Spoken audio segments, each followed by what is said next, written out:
تو اب یہاں یہ سوال پیدا ہوتا ہے کہ دعا کی قبولیت کے لیے معیار کیا ہے ہمارے پاس؟ اگر آپ کو یہ توقع ہے کہ خدا کے علاوہ کوئی دوسرا آپ کی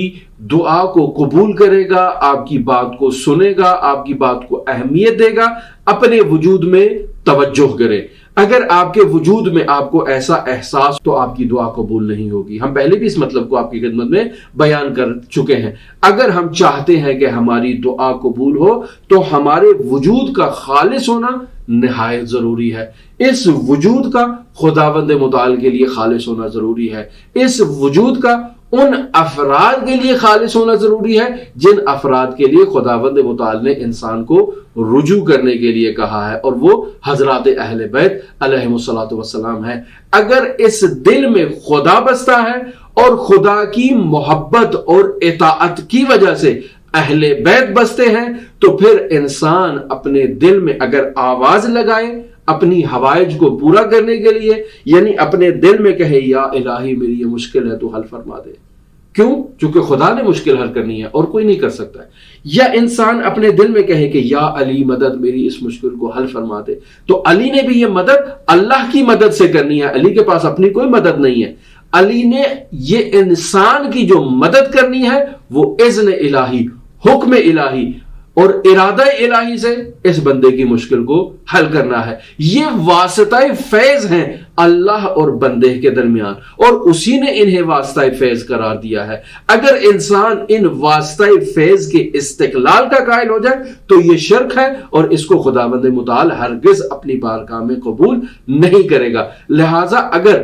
اہل بیت کی محبت ہے، اگر محمد مصطفیٰ کی ہمارے دل میں محبت ہے، تو حکم الہی سے ہے، اذن الہی سے ہے، اور اسی کے فرمان کی اطاعت کرتے ہوئے ہم محمد اور آل محمد علیہم آلاف التحیت و ثنا سے محبت بھی کرتے ہیں اور ان سے تقاضا بھی کرتے ہیں کہ ہماری مشکل کو حل فرمائیے۔ تو یہ شرک نہیں ہے، یہ عین توحید ہے، چونکہ اس کے حکم کی اطاعت کی جا رہی ہے۔ تو اب اگر انسان اپنے وجود میں صرف خدا ہی خدا کو جانتا ہے، اور اگر اہل بیت کو بھی جانتا ہے، تو خدا کے حکم سے وسیلہ تقرب الہی سمجھتے ہوئے وہ اہل بیت سے بھی تقاضا کرتا ہے، تو خداوند متعال یقیناً اہل بیت کے توسل سے اس کی اس مشکل کو حل فرمائے گا۔ لہٰذا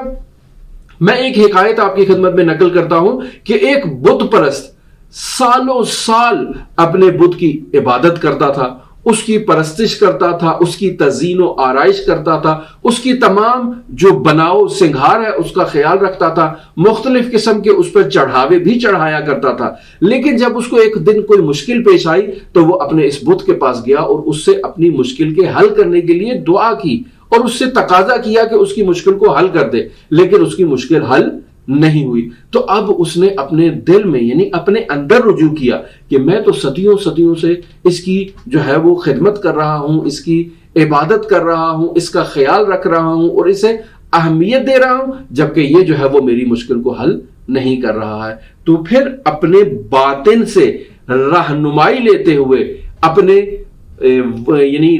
پیغمبر باطنی سے رہنمائی لیتے ہوئے اپنے اندر جھانکتا ہے اور خداوند متعال سے توسل کرتا ہے، تو وہاں سے 100 مرتبہ انسان کو جواب آتا ہے لبیک میرا بندہ، آج تو نے مجھے یاد کر لیا ہے، تو اس کی مشکل کو خداوند متعال حل کر دیتا ہے۔ تو اب یہاں خداوند متعال سے تو اعتراض کیا جا سکتا ہے، ہمارے جیسے ناقص افراد یہ سوال کر سکتے ہیں کہ بارے الہ، یہ تو بت پرست تھا، تو نے اس کی مشکل کو کیسے حل کر دیا؟ تو فرمایا کہ بھئی یہ بت پرست تو ہے، لیکن اس نے جو اب سوال کیا ہے یہ اس بت سے نہیں کیا، یہ مجھ سے کیا ہے، میری توحید سے اس نے سوال کیا ہے، مجھے خدا جانتے ہوئے اس نے سوال کیا ہے۔ تو میں اپنے بندے کی اس وقت بھی ضرورت کو پورا کر رہا تھا جب یہ میری معرفت نہیں رکھتا تھا، جب یہ میرے سے سوال نہیں کرتا تھا، میں تب بھی اسے عطا کرتا تھا۔ اب تو یہ مجھ سے سوال کر رہا ہے، اب تو یہ باقاعدہ مجھ سے مطالبہ کر رہا ہے، تو اب میں اسے کیسے نظر انداز کر سکتا ہوں؟